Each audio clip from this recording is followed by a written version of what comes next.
Hello అస్సలాముఅలైకుం guys. Hello everyone. Today వీడియోలో ఈరోజు మనం రాత్రి మిగిలిపోయిన అన్నంలో మనం ఎట్లా ఎగ్ ఫ్రైడ్ రైస్ చేయాలనేది మనం ఈరోజు చూద్దాం. ముందుగా పాత్రలో ఒక ఆయిల్ వేసేసి తరిగిన ఆనియన్స్ కొన్ని వేసేసి తర్వాత అలాగే పచ్చిమిర్చి వేసి అలాగే బాగా రంగు వచ్చేదాకా దీన్ని తిప్పుతూ ఉండాలి.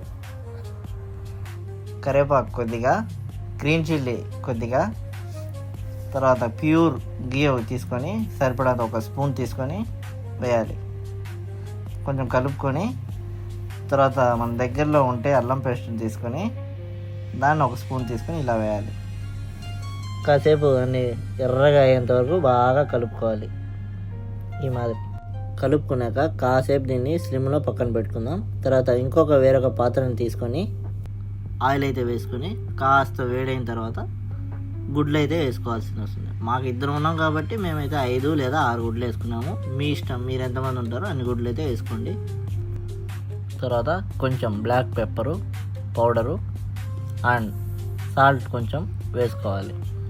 వేసుకున్నాక కాసేపు స్లో ఫ్లేమ్లో దాన్ని కలుపుతూ ఉండాలి. ఇలా తర్వాత కాస్త బ్లాక్ పెప్పర్ తీసుకొని కొద్దిగా అయితే మనం వేసుకోవాలి. కొద్దిగా కారం పొడి, పసుపు పొడి, గరం మసాలా, ధనియాల పొడి వేసుకొని 2 నిమిషాల పాటు అయితే తిప్పుతూ ఉండాలి. మళ్ళీ ముందుగా వేయించుకున్న ఎగ్ని అయితే దీంట్లో కలిపేసుకోవాలి. 2 కలిసేంత వరకు బాగా అయితే తిప్పాలి. అండ్ ఫైనల్గా ఎగ్గు అండ్ మసాలాలో రైస్ని అయితే వేసుకొని స్లో ఫ్లేమ్లో కలుపుతూ ఒక 5 నిమిషాలు పెట్టాలి. ఫైనల్లీ మనం అనుకున్న ఎగ్ రైస్ అయితే రెడీ అయిపోయింది.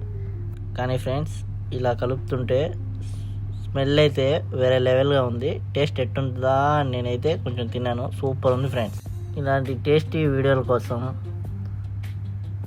మా ఛానల్ని సబ్స్క్రైబ్ అయితే చేసుకోండి. మరి గంట నొక్కడం మాత్రం మర్చిపోద్దాం ఫ్రెండ్స్.